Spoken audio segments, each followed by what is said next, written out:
Hey everybody, welcome to Friday Night Frights. This is the third Friday of the series. If you missed one and two, please check out my Halloween playlist. And I'd love to have you join me, so make sure that you're subscribed and hit that notification bell. So I did something a little bit different this time, no paper involved. I made this Halloween fabric pumpkin and I will have a tutorial, so keep watching to the end of the video and then I'll teach you how to make your own. So I had this leftover velvet fabric and I thought I'd like to make a little shabby fall pumpkin. And so I started putting it together, and as I was picking out the stems, I found this one that looked so gnarled and it just reminded me of driftwood. And I thought, oh, maybe I should make a beachy themed pumpkin.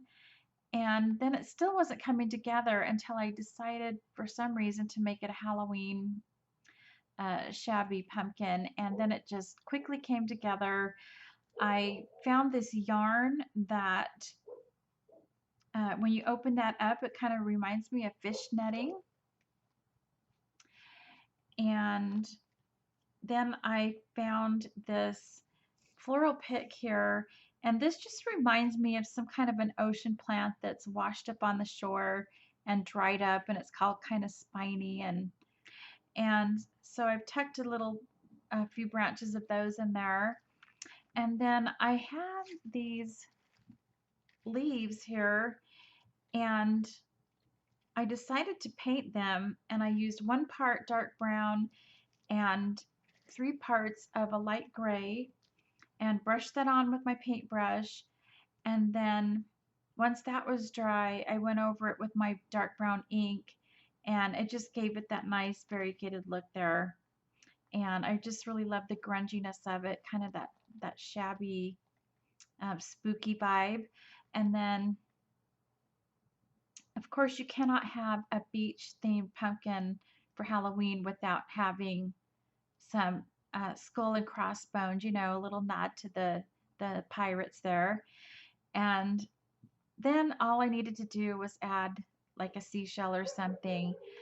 And I wasn't really sure what to do. I went through my bag of seashells and I found this, and I've never seen anything like this before. It was the only thing like it in the bag, and I'm thinking that I don't know, you guys, you beach dwellers, you're gonna have to tell me. I'm a desert rat, so you're gonna have to tell me if I'm right, but I'm wondering if this was a damaged shell that somehow smoothed out over time in the sand and the water till it was kind of polished just like it is now. But anyway, oh my gosh, the neighbor's dogs. Sorry about that, you guys.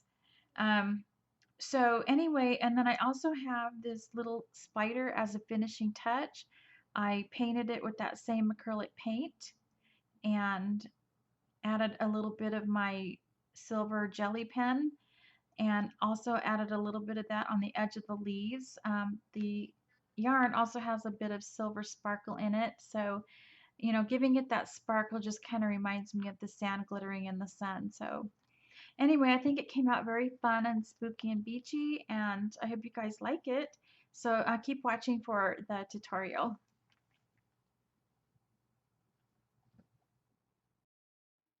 So the first thing that you're going to need is a piece of square fabric. I've cut mine to 14 by 14. I'm not sure, I'm kind of just guessing if that's the size I need to make a pumpkin like this, but either way, I've got a cake round here that is a 14-inch circle, and I'm just going to use that as a template to cut my pattern. So my pumpkin ended up being bigger than the beach pumpkin, so if you want a smaller size, I would suggest maybe 10 to 12 inches round instead. All right, before I sew my pumpkin, I want to talk a little bit about filling it. And I'm going to be using a combination of rice and this polyester fiber fill. Now, just a disclaimer here, if you do use any type of food product, but just make sure that you store it somewhere where the critters and the insects can't get to it. Just keep that in mind. I do recommend the synthetic pellets or whatever they're called to fill your pumpkin. However, I just feel like that's really expensive, and I used to have some on hand, but I used it up, so I didn't want to go out and buy any more. So I'm using rice. So I filled a baggie here with, I want to say it's about a quarter cup of, or a quarter of the way filled with rice. It's just a little over a handful. In fact, I could probably get away with a little bit less than this. So about a handful of rice. And the reason I do that is because it just gives your pumpkin some weight. If I were just to use this, it would be a very pillow-like pumpkin. It might even roll around on the table because it's so lightweight. So this just gives it a little bit of weight, and I like the look of that, so that's why I do both. So I'm using this dark brown thread for this project, and I'm not too worried about matching the color exactly because I just need a dark for a dark fabric. The thread isn't really going to show. So I'm cutting a piece that's approximately 28 inches long, and I double that up on the needle and tie a knot at the end. And just make sure you're using a good quality thread, something that you can gather your fabric easily because you're going to be pulling on that thread. So I'm starting on the inside of my fabric, and I'm just going to go through, it's about, I don't know, not quite a quarter of an inch from the edge. Okay, so there you go. And then you're just going to come up, and I'm doing, oh, I don't know, about a, I want to say that's about a quarter of an inch. So you're going to go down about another quarter of an inch, and then I'm not going to pull my needle all the way through. Then I'm going to come up about a quarter of an inch, and then down, and then up, and then down, and then up. And I'm going to go about that far, and then I'm going to pull my thread and start gathering that. So again, I'm just going to go down and up and down and up. And I'm kind of using my thumb here to push the fabric as well. And so do that a few times and then pull your thread all the way through. So I'm going to keep going with that, and I'll be back when I'm done. All right, so I've sewn my pumpkin all the way around the edge of the fabric, and now I just need to start filling it. So I've got it slightly gathered there, but I need to have room to put in my bag of rice here. So what I'm doing now is I'm just going to try to make it into a little ball there in the center, kind of.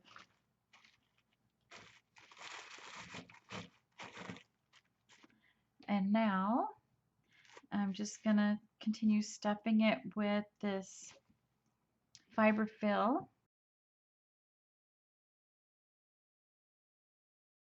All right, so I'm just going to see if I want more. And you can choose to do it as loose or as full as you want.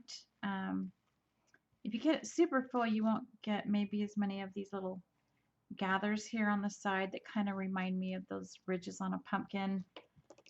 And this is where you see that you're going to need to have a good quality thread because you're going to want to pull it tight. And don't worry too much that your pumpkin is like symmetrical or anything like that. It just doesn't really need to be. And you can always squish it around after it's all sewed together anyway. But I think we're just going to add a little bit more here and there.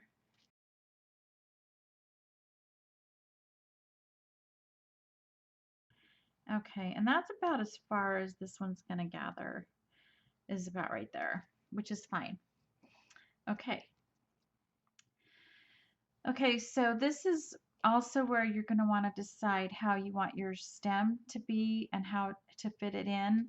This particular pumpkin, I did stick the stem down in this one into here, and then I just tighten my stitches around the stem. So that's one possibility. However, I decided that I might have my pumpkin stem sitting on top depending on if I can find the right pumpkin stem or not. Um, so because of that, I'm going to go ahead and tighten this up as much as I can. And then I'm going to take my needle and just go through here and make a knot. All right, so I'm going to go find the pumpkin stem that I want to put on my pumpkin. All right, so I pulled out a few pumpkins that I have left, and you can see that on these I have just glued the stem right on top of the fabric. And these are actual pumpkin stems. I just painted these in a metallic spray.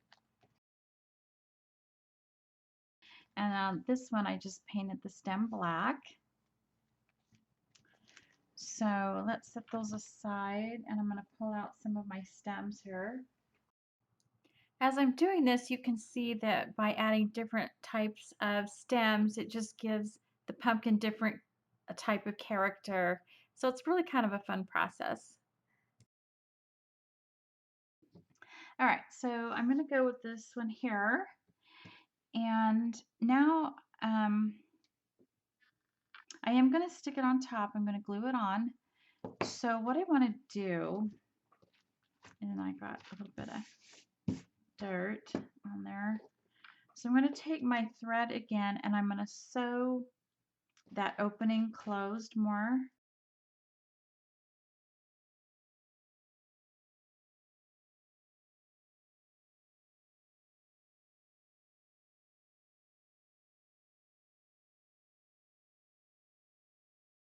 Okay, so I've just sewn that opening shut, and again, I can manipulate this to, kind of be shaped the way I want it to.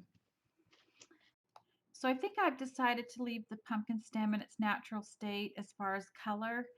I'm going to brush off all of the little prickly loose pieces that are flaking off.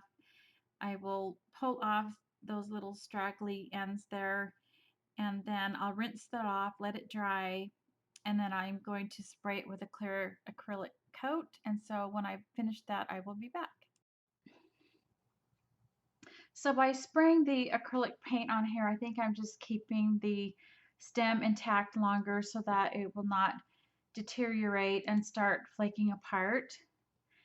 And I'm going to use a combination of my craft glue, it's kind of like a tacky glue, with a hot glue, and just get that stem down on there in the center like that.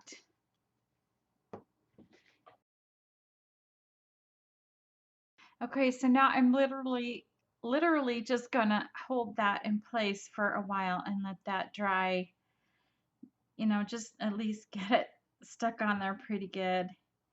And then after that, I will let it dry overnight.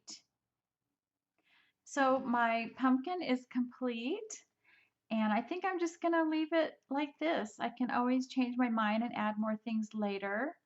But I'm liking the simplicity of this, and I'm liking the deep, rich, earthy tones.